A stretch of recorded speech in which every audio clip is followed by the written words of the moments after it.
ஒரு நிமிஷம் யோசிச்சு பாருங்க. வீட்ல ஒரு பொருள் தேவைப்படுது அப்படின்னா, இது எங்க வச்சோம் அப்படின்னு யோசிச்சுக்கிட்டு நிப்போம்.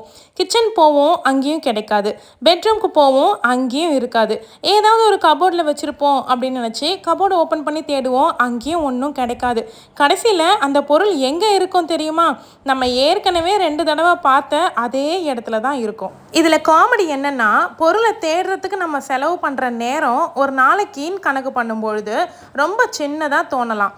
ஆனா தினமும் 5லேருந்து 10 நிமிஷமோ இல்ல 15 நிமிஷமோ இப்படியே சேர்ந்துக்கிட்டே வரும்பொழுது ஒரு வாரத்துக்கு எவ்வளோ நேரம் நம்ம ஒரு பொருட்களை தேடுறதுக்காகவே டைமை செலவு பண்ணுறோம் அப்படின்னு நம்ம கவனிக்கும் பொழுது அது ரொம்ப பெரிய அளவில் நம்மளுடைய நேரத்தை குடிச்சிக்கிட்டு இருக்கோம்.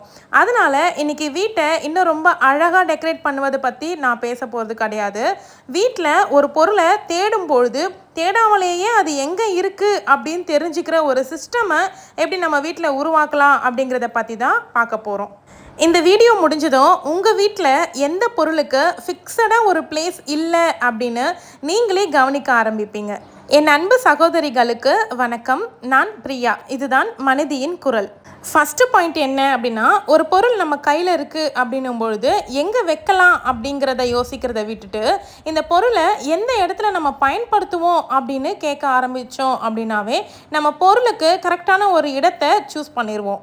பொதுவாகவே என்னோட சேர்த்து எல்லாருமே இப்படி தான் யோசிப்போம். ஒரு பொருளை எங்கே வைக்க போகிறோம் அப்படின்னு நம்ம யோசிக்கும் பொழுது பொதுவாக நம்ம செய்கிற தவறு என்ன அப்படின்னா, எந்த ஷெல்ஃபில் இடம் இருக்குது அப்படிங்கிறத பார்ப்போம், அங்கே வச்சுக்கலாம் அப்படின்னு. அதுதான் ப்ராப்ளம்.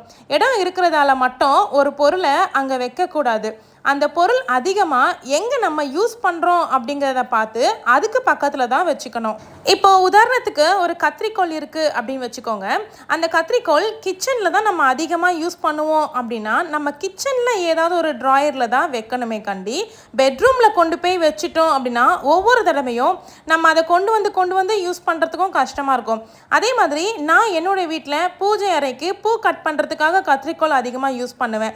அப்படி இருக்கும்போது பூஜை அறை கேபினெட்லேயே ஒரு கத்திரிக்கோலை வச்சுருக்கேன். கிச்சன்லேருந்து கொண்டு வந்து யூஸ் பண்ணேன் அப்படின்னா நான் டக்குன்னு தேடும்பொழுது எனக்கு கிடைக்காது.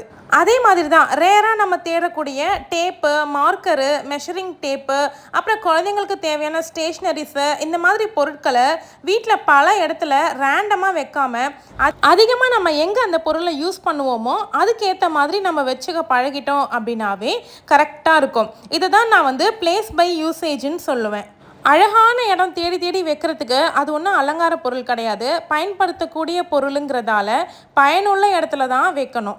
ரெண்டாவது விஷயம் என்ன அப்படின்னா, நமக்கெல்லாம் எப்படி நமக்கு இது ஒரு வீடோ அந்த மாதிரி ஒவ்வொரு பொருளுக்குமே ஒரு வீடு அப்படிங்கிறது இருக்கணும். அந்த பொருள்னா அந்த இடத்துல தான் இருக்கணும், அதுதான் அதனுடைய வீடு அப்படிங்கிறத நம்ம ஃபிக்ஸ் பண்ணிடணும்.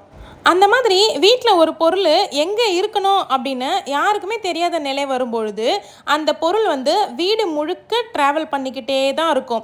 ரிமோட் எங்கே, சாவி எங்கே, சார்ஜர் எங்கே, ஸ்கூலுக்கு தேவையான ஸ்டேஷ்னரிஸ்லாம் எங்கே இருக்குது அப்படின்னு ஒவ்வொரு பொருளையும் நம்ம தேடிக்கிட்டே இருக்க மாதிரி தான் இருக்கும். இதுக்கெல்லாம் ஒரு ஃபிக்ஸ்டு ஹோமு அப்படின்னு ஒன்று இருந்துச்சு அப்படின்னா பொருளை எடுத்துகிட்டு போகிறதுக்கும் வேலை முடிஞ்சதும் அதே இடத்துல திரும்ப கொண்டு வந்து வைக்கிறதுக்கும் கரெக்டாக ரொம்ப யூஸ்ஃபுல்லாக இருக்கும். இந்த பொருளுக்கு இடம் இல்லாதது தான் அந்த பொருள் தொலைஞ்சு போகிறதுக்கு மொதல் காரணம். மூணாவது விஷயம் என்ன அப்படின்னா, நம்ம மட்டும் நம்மளுடைய வீட்டில் வாழ போகிறது கிடையாது. நம்ம ஃபேமிலியே நம்மளுடைய ஹவுஸில் வாழ்ந்துட்டுருக்காங்க. அப்படி இருக்கும்பொழுது ஒருத்தருக்கு மட்டும் ஒரு பொருள் எங்கே இருக்குது அப்படிங்கிறது தெரியக்கூடாது. ஒட்டுமொத்த ஃபேமிலிக்குமே ஒரு பொருள் அப்படின்னா அது எங்கே இருக்கும் அப்படிங்கிறது எல்லாருக்குமே தெரியணும். அப்போ தான் அந்த பொருள் யூஸ் பண்ணதுக்கு அப்புறமா திரும்பவும் அதே இடத்துல கொண்டு வந்து வைப்பாங்க. இல்லை அப்படின்னா அவங்க எடுக்கும்போது கரெக்டாக நம்மக்கிட்ட கேட்டு எடுத்துருவாங்க, திரும்ப கொண்டு வந்து அதே இடத்துல வைக்க மாட்டாங்க. இது ரொம்ப முக்கியமான விஷயம். வீட்டில் ஒரு பொருள் எங்கே இருக்குன்னு நமக்கு மட்டும் தெரிஞ்சால் போதாது, நம்ம இல்லாத நேரத்துலையும் பசங்களுக்கும் தெரியணும், வீட்டுக்காரங்களுக்கு தெரியணும். அம்மா இது எங்கே இருக்குது அப்படின்னு கேட்க ஆரம்பிக்கிறதுக்கு முன்னாடி இது இங்கே தான் இருக்கும் அப்படின்னு அவங்களே எடுத்து யூஸ் பண்ணிவிட்டு திரும்பவும் அதே லொக்கேஷனில் கொண்டு வந்து வைக்கணும். எந்தெந்த கேட்ஜெட்ஸ்னுடைய சார்ஜர் எங்கெங்கே இருக்கும், மெடிசன்ஸ்லாம் எங்கே இருக்கும் அப்படிங்கிறத எல்லாருக்கும் தெரியப்படுத்துங்க. நெக்ஸ்ட் பாயிண்ட் என்னென்னா, ஒரே கேட்டகரியான பொருளை ஒரே இடத்துல வைக்கிறதுக்கு மெயின்டைன் பண்ணுங்கள். இப்போ ஸ்டேஷ்னரி அப்படின்னா பென்னு, பென்சில், மார்க்கர், ஸ்கேல் இது எல்லாமே ஒரே ட்ராவில் அடங்குற மாதிரி வச்சிடணும். ஒவ்வொன்றும் ஒவ்வொரு இடத்துல வச்சோம் அப்படின்னா அதுவுமே தேட வேண்டிய சூழ்நிலையில் வந்துடும்.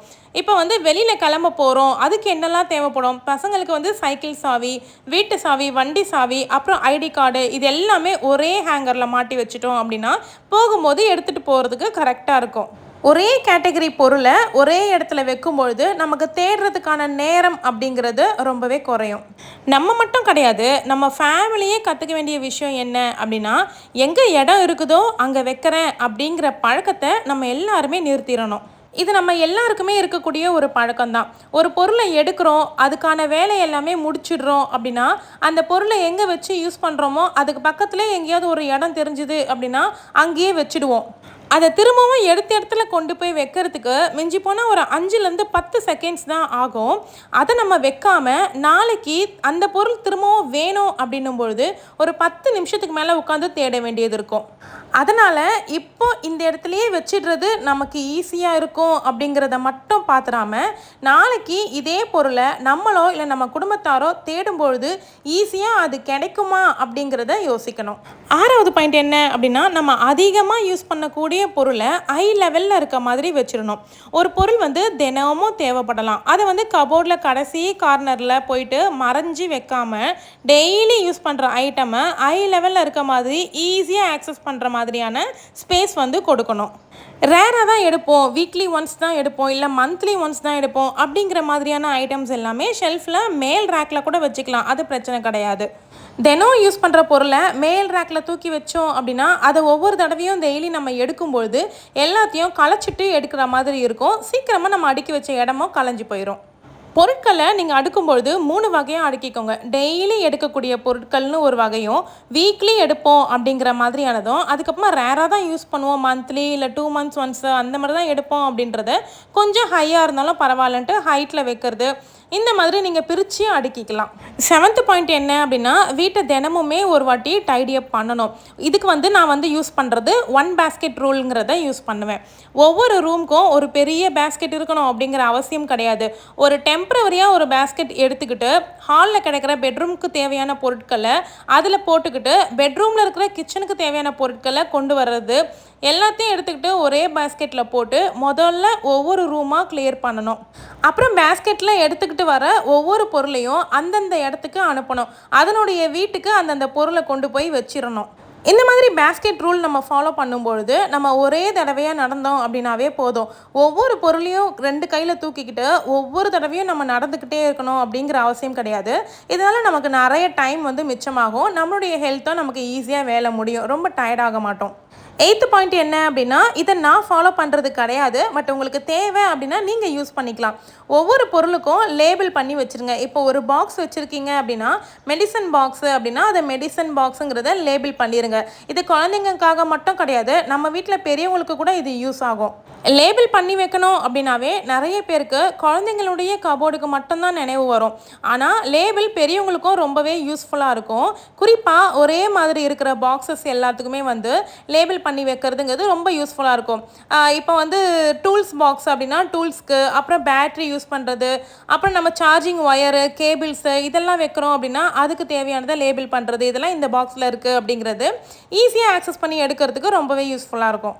நெக்ஸ்ட் பாயிண்ட்டு, ஆர்கனைசேஷன் பண்ணும்பொழுது நம்ம மேஜராக பண்ணக்கூடிய மிஸ்டேக் என்ன அப்படின்னா, ஒரே மாதிரியான பாக்ஸில் அடுக்கி வைக்கணும் அப்படின்னு நினைப்போம். டிரான்ஸ்பரண்ட்டாக இருக்குது அப்படின்னும்போது பிரச்சனை கிடையாது. மற்றபடி வந்து ஒரே மாதிரி இருக்கும் பார்த்தீங்களா, மூடி போட்ட மாதிரியான பேஸ்கெட்ஸை இப்போ ஆர்கனைசேஷனுக்காகவே நிறைய சேல் பண்ணுறாங்க. அந்த மாதிரி ஐடென்டிக்கலாக இருக்கணும் அப்படிங்கிறதுக்காக ஒரே மாதிரி பாக்ஸ் வாங்கி ஆர்கனைஸ் பண்ணிட்டோம் அப்படின்னா வெளியில் பார்க்குறதுக்கு ரொம்ப சூப்பர் நீட்டாக தான் இருக்கும். ஆனால் உள்ளே என்ன பொருள் இருக்குது அப்படின்னு தெரியாமல் ஒவ்வொரு பொருள் தேடணும் அப்படின்னும் பொழுது ஒவ்வொரு பாக்ஸையும் திறந்து பார்க்க வேண்டியது மாதிரி இருக்கும். அப்போ ஆர்கனைசேஷனுக்கு மட்டும் நல்லா தெரியணும் அப்படிங்கிறது கிடையாது. ஒரு பொருளை நம்ம ஒரு 10 செகண்டுக்குள்ளே கண்டுபிடிக்கணும் அப்படின்னா அது நமக்கு ப்ராக்டிக்கல் ஆர்கனைசேஷனாக இருக்காது. இதுக்கு பதிலாக டிரான்ஸ்பரண்ட்டாக இருக்கக்கூடிய பாக்ஸஸ் வாங்கி நம்ம ஸ்டோரேஜுக்கு யூஸ் பண்ணுறோம் அப்படின்னும் போது அது நமக்கு ரொம்ப விசிபிளாக இருக்கும். ஈஸியாகவும் எந்த பொருள் எதில் இருக்குது அப்படின்னு கண்டுபிடிச்சிடலாம். அவ்வளோதான். நீங்கள் உங்கள் வீட்டில் அதிகமாக தேடிக்கிட்டே இருக்க பொருள் என்ன அப்படிங்கிறத கமெண்ட்டில் சொல்லுங்கள். இந்த வீடியோ பிடிச்சிருந்தா வீடியோக்கு லைக் பண்ணிக்கோங்க, சப்ஸ்கிரைப் பண்ணி சப்போர்ட் பண்ணுங்கள்.